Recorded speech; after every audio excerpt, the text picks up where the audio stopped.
Hello, and welcome to The Phenomenal Show. I am your host, Joshua Harrell, and I am very happy to have you listening right now.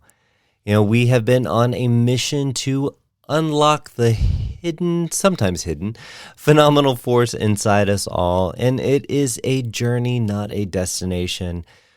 I'm not on some tower way up high, dragging everybody up with me. I'm working on this every single day of my life, and it is a rewarding journey, and it is one that I am very, very grateful to have you along with me. So we've been talking about limiting beliefs, and in today's show, we're going to talk about how to eliminate a limiting belief. How many limiting beliefs did you discover in just one area of your life? That's what we talked about last time we were together. Identifying limiting beliefs isn't fun, but now you're going to learn how to get rid of them for good. Eliminating a limiting belief is challenging but doable. You've been carrying them around for many years, but remember, where there's a will, there's a way. So we're going to go over a 7-step process to banish a limiting belief. And anytime I have a, step-by-step process or any kind of information like that, you can always find it on the Facebook page for The Phenomenal Show, or you can find it on my website, joshuaharrell.com. Search and you will find, because I know that you, wherever you're listening, you're in your car, you're on the train, you are working out. I know you're not taking notes. I'm not that foolish, but I am just glad to be able to talk through some of these ideas. And then, of course, when you're ready to revisit them, those resources are there on the website. And if they aren't, reach out to me. So without further ado, the 7-step process to banish a limiting belief. Step 1. Read the belief out loud and ask yourself, do I really know that this is true? Have you experienced this yourself enough times to be confident that it is true? Remember, you can't accurately draw conclusions from a limited number of experiences. Do you really know that this belief is true without a shred of doubt? Number 2, where did you come up with this belief? For example, did your limiting belief about money come from your mom? Was your mom a wealthy person? If she wasn't at that time, then she's not a reliable source of information. After all, an expert on money would be able to have a lot of it. If someone hasn't had a lot of money, then they don't really know how to accumulate it or what it means to have it. Consider whether or not the source of your belief is a valid source. Your beliefs should come from your own personal experiences and from the advice of experts. That's it. If your dad wasn't a great college student, you can find a better source of information about what it takes to be successful in college. Any other source of information you should consider suspect. Rely on experts. They are easy to find, and there's no reason to take stock tips from a homeless man, which is what you're doing when you take advice from people that haven't been extremely successful in your area of interest. Step 3, simply state to yourself, I choose not to believe this anymore. It's not true. It might sound trite, but stating your intention has a profound effect. Look for supporting evidence. Find some reasons and examples why this limiting belief is false. For example, the person that told me this doesn't really know. I've never actually tried it for myself. I've seen others that are less capable than me be successful at this. At the very least, you should feel a sense of doubt about that limiting belief. If you don't, then keep coming up with more reasons. Get online. Read some articles by someone that you feel is truly an expert on the topic of your belief.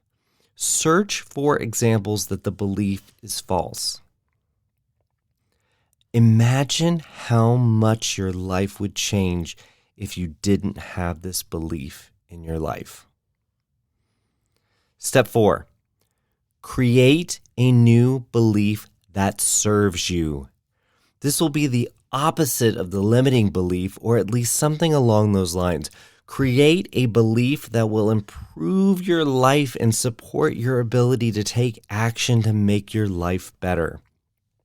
Find examples to support this new belief.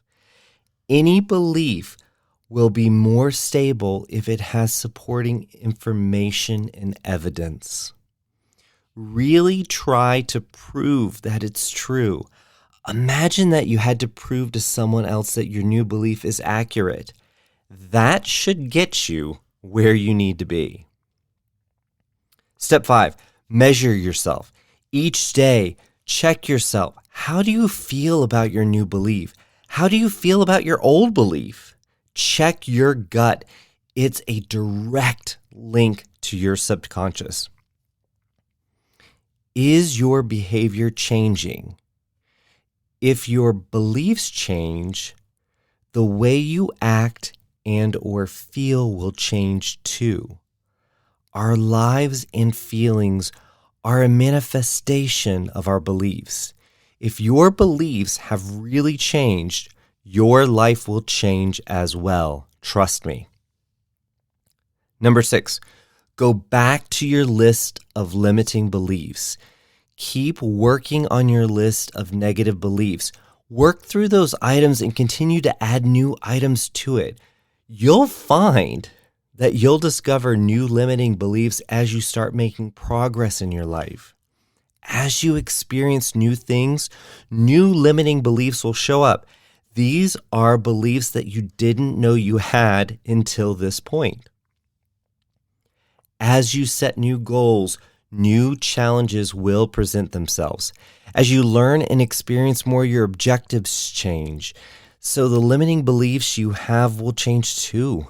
Maybe you'll decide 10 years from now that you want to be a doctor. Any limiting beliefs you have about being a doctor would then have to be addressed. Continue examining your life for limiting beliefs and eliminate them. Eliminate. You get what I'm saying? Saying limiting beliefs and eliminating them. It's a tough one there. It's like pulling weeds. No matter what you do, some weeds always pop up over time. Simply recognize them and get rid of them. Number 7, probably the most important of all. Repeat all the steps on a regular basis. As you set a new goal or have new challenges in your life, repeat the process. It would be a great idea to sit down once a week and make a new list of limiting beliefs. If you did that, you'd be unstoppable. Take the time to put this 7-step method to use with your limiting beliefs. Understanding the process provides little value. You must actually apply it to see any results. Now, like I said, the list, a quick list of the 7 steps to banishing a limiting belief, you can get that on the Facebook page, The Phenomenal Show. Just search for that. Or you can go to joshuahharrell.com, search for it there, and you can get a download of it as a quick guide to take you through the 7 steps. But you must actually apply it to see any results, okay? Your limiting beliefs aren't the only self-created obstacles that you must face. We all suffer from limiting thought patterns too. So in our next episode, we'll learn how to take control of your thoughts and create new, empowering patterns. And that's always fun. But as always, I like to leave you with a little homework. I wanted to be a teacher, and homework pretty much goes hand in hand with being a teacher. So I want you to choose one limiting belief each day for the next week and apply the steps listed in this lesson. Notice how you feel about the belief before and after the process. Notice how your behavior begins to change too. You must work the process to receive any benefit. And that's going to be the case for everything we talk about. But today's episode, the lesson here is that there is a 7-step process to getting rid of those limiting beliefs. And it's going to be a process that you're going to follow over and over again throughout your life, because as you grow, more new challenges, more limiting beliefs are going to come your way, and you're going to have to face them head on, which I know you are, because the fact that you're listening to this show tells me that you know that you are a phenomenal force. And sometimes we let ourselves forget that. Sometimes we let other people influence us and make us forget that. But you are a phenomenal force, and don't let anyone tell you otherwise. All right. I hope you're enjoying the show. If you've got any questions or anything that you want me to talk about more in depth, or maybe go down a different journey, find me on social media. I am everywhere. You can find me. Connect with me there. I'd love to connect with you. And until then, take care of yourself and take care of each other. See you next time.